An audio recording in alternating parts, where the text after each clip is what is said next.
Part 2. Marisa's Point of View. Sumasakit ang likuran at baywang ko dahil nilinisan ko ang buong salas at kusina. Kinuskusan ko ang bintana dahil punong-puno ng alikabok. Naloka ang ganda ko sa paglilinis ng kondo ni Sir Songit. Speaking of the devil, ano kaya ang ginagawa ng amo ko? Pagbukas ko ng refrigerator niya ay walang kalaman-laman. Kahit anuman lang para may makain ako. Naningkit ang mata ko habang nakatingin sa pintuan ng kwarto niya. Pinihit ko ang seradura ng pintuan at saka pumasok ako sa loob ng kwarto niya. Palingha-linga ang tingin ko sa kabuuan ng kwarto at tahimik. Nasa loob ng banyo ang amo ko dahil naririnig ko ang patak ng tubig galing sa shower. Aba mukhang may lakad ang amo ko kasi naliligo sa ganitong oras. Ang lapad-lapad ng kama niya. King size ang laki ng bed kahit isa lang ang nakahiga. Humiga ako sa kama niya. Ang lambot-lambot naman. Napako ang mata ko sa kizami. Hey, what are you doing here? Namilog ang mata niyang nakatingin sa akin. Sir, napagod akong maglinis ng kondo mo. Nagugutom ako. Walang laman ang refrigerator mo. Bili ka ng value meal sa Jollibee. Kanina pang nagrereklamo ang mga alaga sa tiyan ko. Sabi ko, mamaya magagalit sa akin ito kapag hindi ko pinakain. Sabi ko, seriously Marisa? Walang laman ang refrigerator. Saad niya. Nagkibit balikat na lang ako. Yes na sir. Walang laman ang refrigerator mo. Nagugutom na ako sir.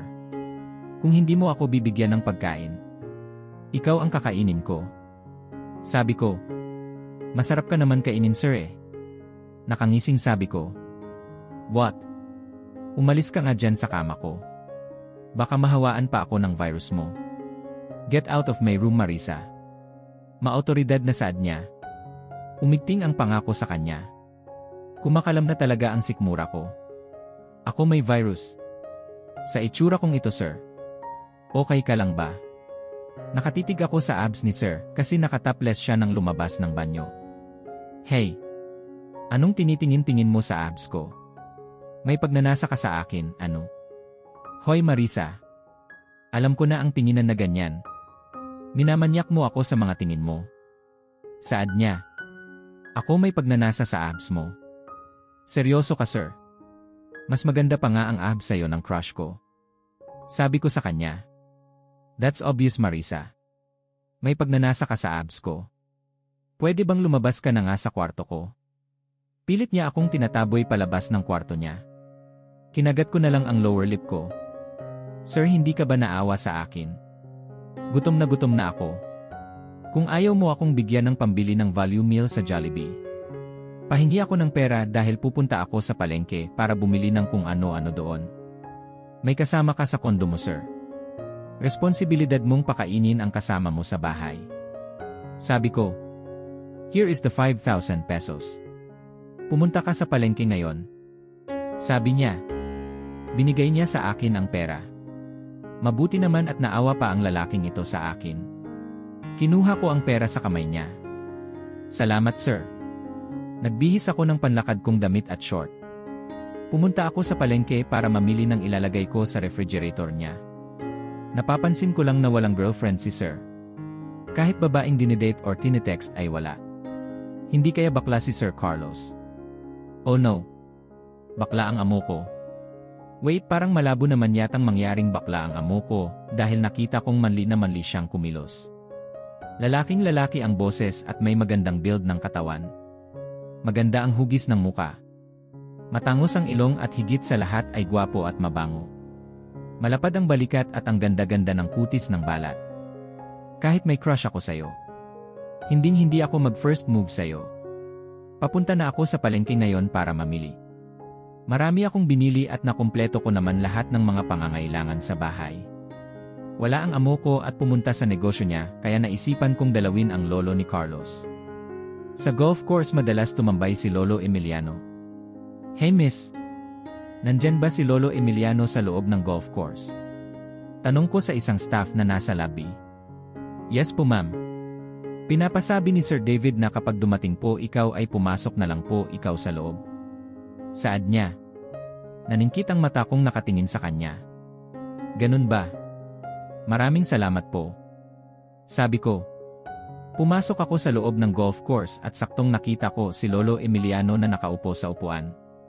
Hello Lolo Emiliano. Kumusta na po ikaw? Nakangiting sabi ko sa kanya. Ngumiti siya nang makita niya ako. Ito sa awa ng Diyos ay naging mabuti naman ang kalagayan ko ngayon. Ikaw Marisa. Kumusta na? Naging maayos ba sayo ang apo ko? Naging mabait naman siya sayo? Tanong niya. Minsan maayos at minsan suplado Lolo. May itatanong ako sayo Lolo. Wala bang girlfriend ang apo mo? Na-curious na tanong ko sa kanya dahil wala akong nakikitang babae ni Sir Carlos. Kahit kailan hindi ko pa nakitang nagkaroon ng girlfriend yan Marisa. Ang sabi niya sa akin ay hinahanap niya ang batang tumulong sa kanya 16 years ago na ang nakalipas. May batang babae kasing tumulong sa kanya noon. Ang pagkakaalam niya ay magkasing edad lang silang dalawa. Bakit mo na itanong iha? Saad niya. Wow grabe naman iyan Lolo. Hindi niya pa rin ba nakakalimutan ang batang tumulong sa kanya noon? Tanong ko. Umiling siya. Hindi Marisa. Kaya nga nag-aalala na ako sa apo kong yan. Marami na kaming pinakilalang babae sa kanya kaso ayaw niya. Ang sabi sa akin ng apo ko ay madalas niya raw napapanaginipan ang batang babae. Nakikita niya ang muka nito kaya hindi niya makalimutan basta-basta. Saad niya. Ang laki-laki kaya ng mundo Lolo. Sa tingin mo ba magkikita pa kaya sila ng batang babae na tumulong sa kanya noon? Sa Amerika pa lang nga ay napakalaki ng bansa at maraming populasyon. Mukhang malabong mangyari na magkikita sila ulit dahil matagal na ang nakalipas. Mahirap umasa sa wala Lolo. Sabi ko. Wala tayong magagawa. Mukhang tinamaan ang apo ko sa babaeng yon. Saad niya. Kung sa bagay. Na love at first sight Lolo. Sabi ko. Tama ka Marisa. Saad niya. Sobra naman pala ang pagmamahal ni Sir sa babaeng yon. Na halos hindi niya makalimutan kahit dumaan ang maraming taon at ilang dekada. Nananatili sa puso at alaala niya ang batang babae na tumulong sa kanya. 16 years ang nakalipas pero nananatili pa rin ito sa alaala niya at palaging dumadalaw sa panaginip niya. Sana all. Pag-uwi ko sa bahay ay wala ang maarte kong amo. Mabuti nga at wala siya dito para walang maingay. Ay akala ko ay wala dito si Sir sa kondo. Marisa. Nakita ko siyang nakaupo sa sofa at may hawak-hawak na bote ng alak. Lasing si Sir. Oh no. Nang umalis ako kanina ay wala siya sa kondo at pagbalik ko umiinom ng alak at medyo may tama na. Inom pa more. Sir lasing ka na. Bakit umiinom ka? Broken-hearted ka ba? Tanong ko sa kanya. I miss her Marisa. I miss her. Saad niya. Kumunot ang noo ko. Sino ang na-miss mo Sir Carlos? Jowa mo. Tanong ko sa kanya. Wala akong girlfriend Marisa. Na-miss ko ang batang tumulong sa akin noon.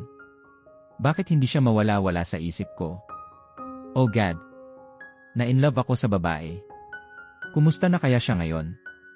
Iniisip niya rin ba ako katulad ng ginagawa ko? Saad niya.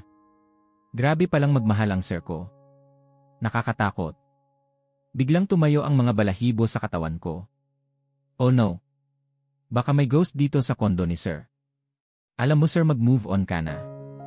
Bata ka pa noon. Sa tinagal-tagal niyong hindi nagkita ay baka may asawa na yon. Ikaw na lang itong umaasa sa wala. Sabi ko sa kanya. Sana nga magkita pa kami ulit. Sana wala pa siyang asawa Marisa. Dahil kapag nalaman kong wala siyang asawa ay papakasalan ko siya agad. Kahit saang simbahan pa. Desperadong sabi niya. Paano kung pangit ang babae sir tapos mahirap? Tanong ko. Sana hindi siya ma-offend sa katanungan ko. I don't care Marisa. Basta ang mahalaga ay magkita kami ulit. Kahit matagal kaya kong tiisin basta makita ko lang siya ulit. Sabi niya. Grabe ka pala sir magmahal. Nakakatakot. Tumatayo ang balahibo ko sa'yo. Sabi ko. Kahit imposible kayong magkita ulit ay umaasa kang makikita mo siya ulit. Saad ko. She's kind and adorable Marisa. Hindi mahirap mahalin ang babaeng yon. I love her and I really do. Saad niya. Naawa tuloy ako sa kalagayan niya ngayon. Punta muna ako sa kusina sir para magluto ng pagkain mo. Baka nagugutom ka na. Mahirap malipasan ng gutom at baka mamaya ay marinig kong nagsasalita ka ng mag-isa. Mahirap na. Sabi ko. Hindi pa ako nababaliw Marisa.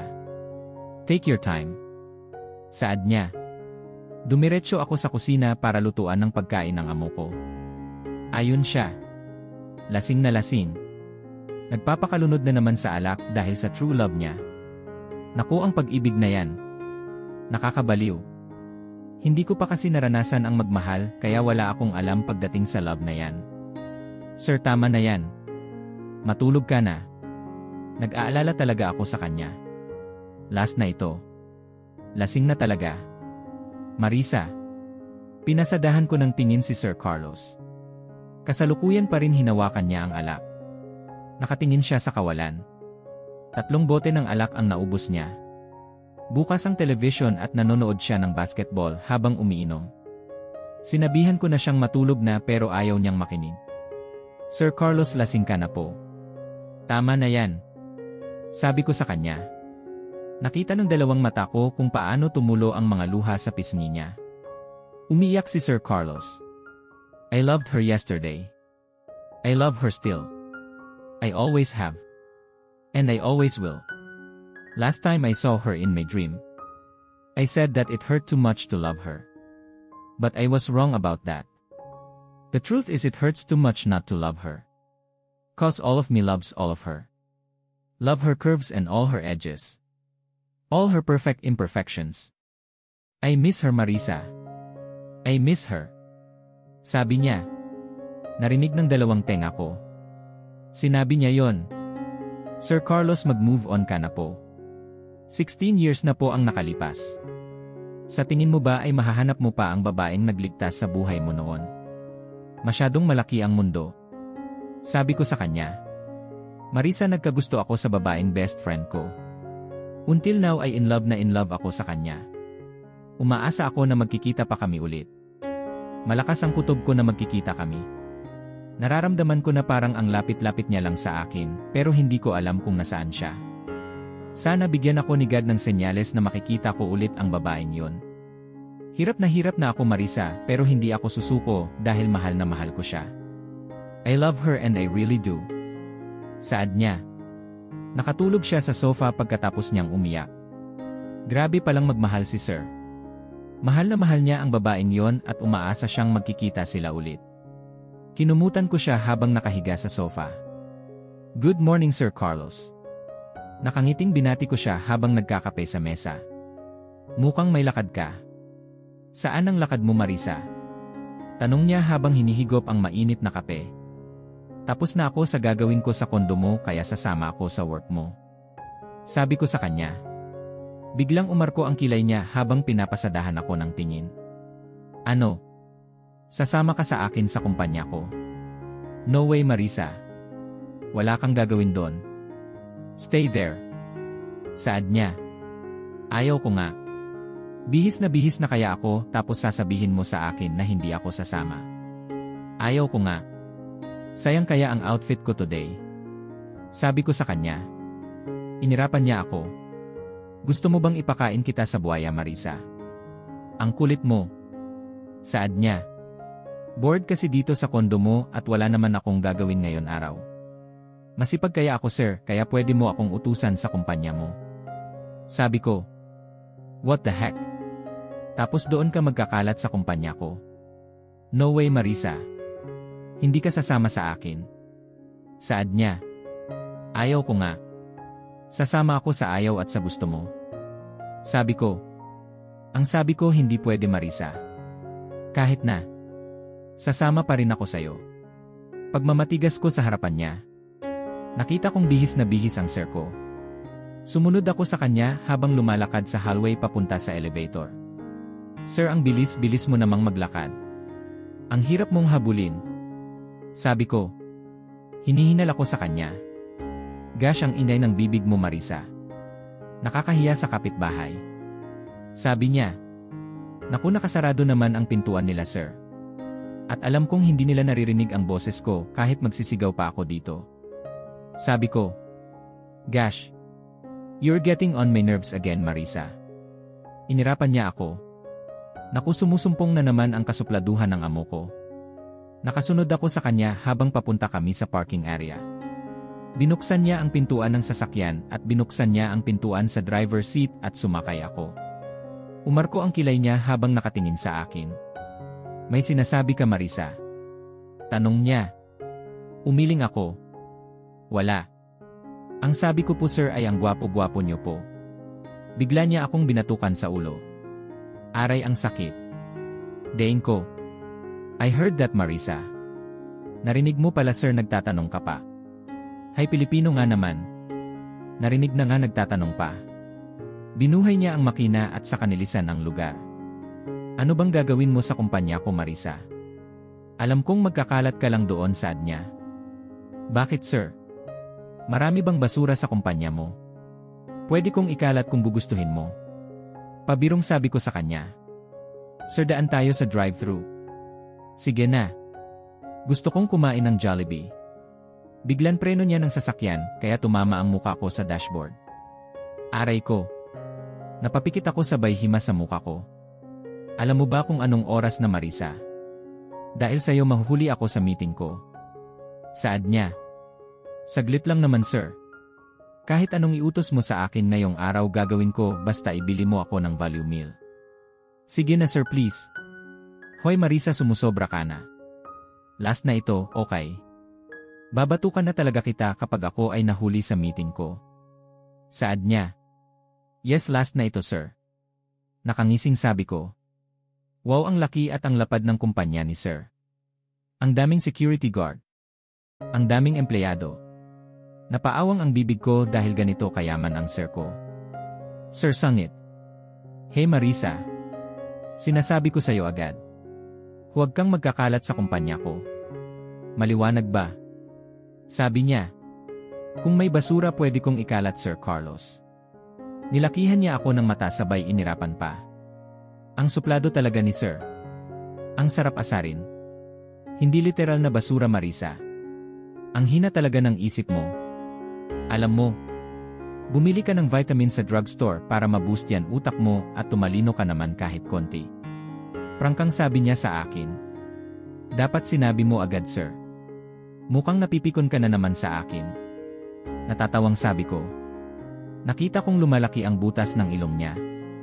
Shut your mouth, Marisa. Follow me. Tinaasan niya ako ng kilay. Binabati siya ng empleyado kapag nakikita siya or kaya ay makasalubong sa hallway. Papunta kami sa opisina niya. Good morning, bro. What's up? May lalaking gwapo na sumalubong kay sir at binati siya nito. Pinasadahan niya ako ng tingin simula ulo hanggang paa. Sino ang kasama mo, bro? Maintrigang tanong niya kay Sir Sungit. May personal maid. Sagot ni sir sa lalaki. Wow, talaga. Mukhang hindi mo katulong, bro. She's beautiful and I really do. Ilang taon ka na, miss? Tanong niya sa akin. 29 years old na po ako, sir. Sabi ko sa kanya. What is your name, miss? Tanong niya. Marisa Cruz, sir. Sagot ko sa kanya. Nakangiti siya habang nakatingin sa akin. Lucas Martinez. Pinsan ako ang boss mo. Saad niya. Napaawang ang bibig ko. Kaya pala medyo may hawig siya kay sir. Ganun po ba? Tahimik lang si sir habang pumasok sa opisina niya at nakasunod lang ako sa kanya. Umupo siya sa swivel chair habang kaharap ang laptop niya. Carlos point of view. Dinukot ko ang panyo sa bulsa ko at pinasadahan ko ng tingin. Ito ang remembrance ko sa kanya. Bro, maganda ang katulong mo ah. Nakangising sabi ni Lucas sa akin. Hoy Lucas. Kilalang kilala kita kaya tigilan mo si Marisa. Prangkang sabi ko sa kanya. O buhay pa pala ang panyo na yan, Carlos. Ang dami na nangyari at maraming taon na ang nakalipas pero ikaw hindi ka pa rin makamove on sa babaeng yan. Saad niya. Nagmumukha akong tanga ano. Sabi ko. He chuckled. Mabuti naman at napansin mo na nagmumukha kang tanga dahil hanggang ngayon ay umaasa ka pa rin na makikita mo siya. Move on, Carlos. Saad niya. Paano ako makaka-move on, Lucas, dahil habang tumatagal ay mas lalo ko siyang namimiss. Mas lalo akong nahihirapan at nasasaktan. Napabuga ako ng hangin. Naningkit ang mata niyang nakatingin sa akin. Alam mo bro, para makapag-move on ka talaga sa babaeng yan, mas maganda mong gawin ay itapon mo yan panyo para hindi mo na maalala at hindi bumabalik sa isipan mo. Kahit kailan ay hindi mo na siya makikita ulit. Saad niya. Mas lalong umigting ang pangako sa sinabi niya. No way, Lucas. Kahit anong mangyari ay hindi ko itatapon itong panyo. Ito na lang nga ang alaala na iniwan niya sa akin tapos itatapon ko pa. Ayaw ko nga. Iningatan ko ito ng matagal na panahon tapos itatapon ko. No way. Sabi ko sa kanya. Okay Carlos, I respect your decision. Bahala ka. Sabi niya. Pagkatapos ng meeting at pagbalik ko sa opisina ay nakita ko si Marisa na kumakain. Ilan ba ang alaga mo dyan sa tiyan mo? Bakit palagi kang gutom, Marisa? Prangkang tanong ko sa kanya. Hi sir, sangit. Sabi niya. Marami akong alaga sa tiyan ko. Sir, anong gusto mong kainin? Baka nagugutom ka na. Bakit ba ang init-init ng ulo mo sa akin? Aminin mo na sir. May gusto ka sa akin, ano? Nakangising tanong niya. Okay ka lang ba, Marisa? Alam mo ba yung sinasabi mo sa akin? Kahit kailan hindi ako magkakagusto sa babaeng matakaw kumain. Tignan mo nga sa salamin yan, gilid ng labi mo at may ketchup. Sabi ko. Ang sarap kasi ng French fries, sir. Sabi niya. Sabihin mo lang na madumi ka talagang kumain. Alam mo, para kang batang kumain. Ang kalat mo. Sabi ko. Hayaan muna sir kung makalat akong kumain. Masarap kaya ang kinakain ko.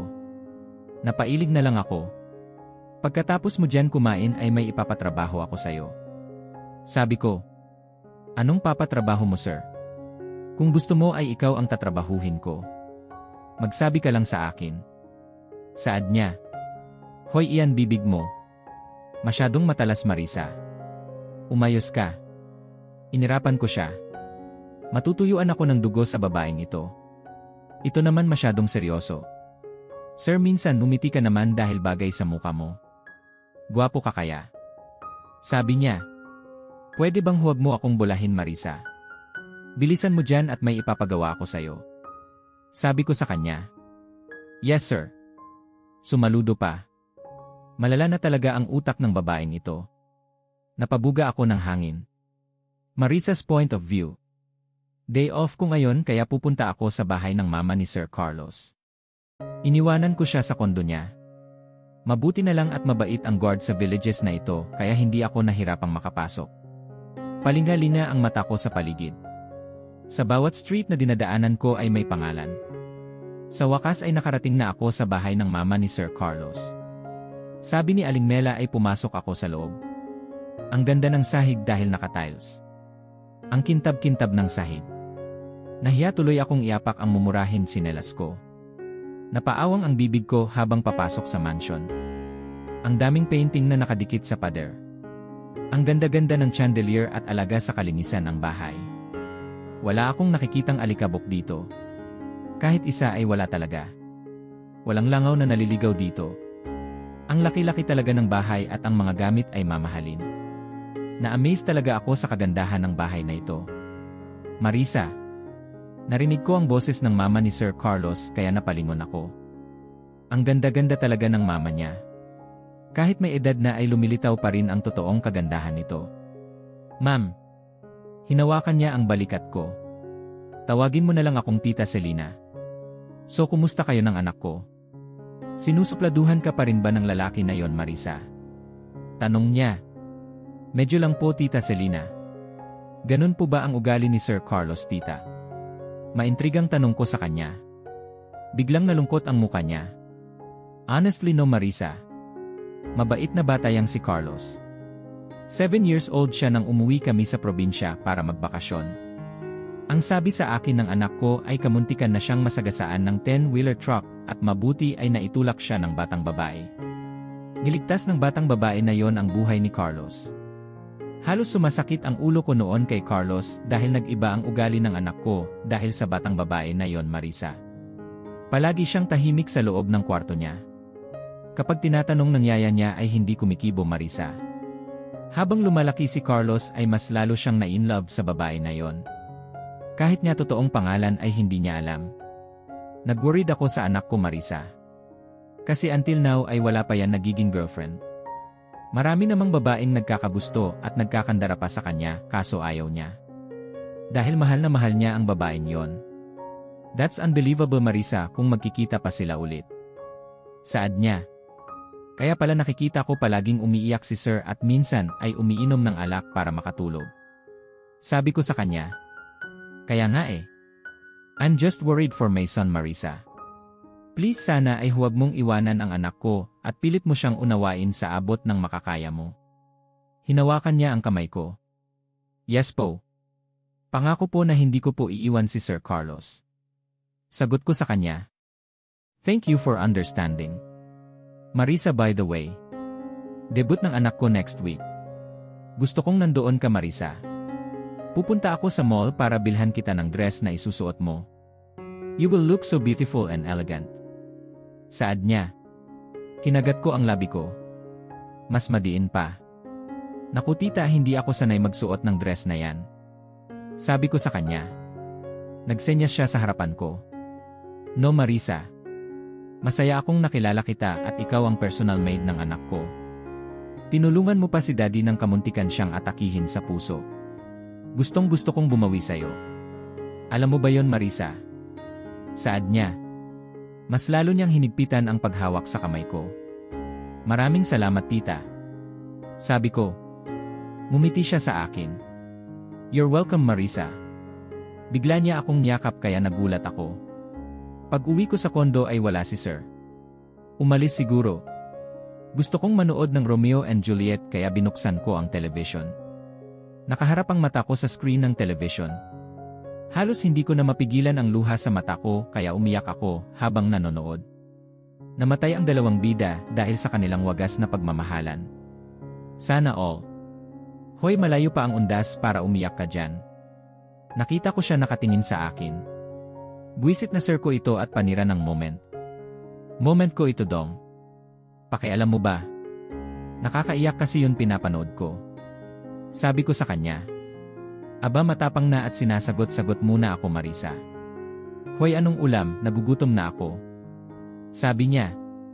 Kung makaasta naman ito ay daig pa ang hari sa palasyo. May niluto akong adobong manok. Nakatakip sa lamesa. Kumain ka na lang sir. Sabi ko. Ngayon ko lang napansin ang pangit-pangit mong umiyak. Mukha kang tsokoy sa dagat. Biglang nagpanting ang tenga ko. Anong sabi mo? Pangit akong umiyak at mukhang tsokoy. Gusto mong sipain kita dyan? Bakit? Hindi ba totoo Marisa, you look really ugly when you cried? Biglang lumabas ang usok sa ilong ko at inulit niya pa talagang sabihin sa akin na pangit ako. Alam mo sa katulad mong baliw. Pinapasok sa mental hospital. Dun ka nababagay. Sabi niya. Umalis ka nga sa harapan ko. Alam mo sir panira ka ng araw ko. Sabi ko sa kanya. Ginutom ako sayo. Makakain na lang nga. Marisa come here. Nagulat ako dahil ang lakas niyang sumigaw. Parang sasabog ang eardrums ko sa sobrang lakas ng boses niya. Ano na naman kaya ang problema ng isang ito? Pumunta ako sa kusina. Pinasadahan ko siya ng tingin. Ano na naman bang problema mo Sir Carlos? Nakita kong may ipis Marisa. Naglilinis ka ba dito?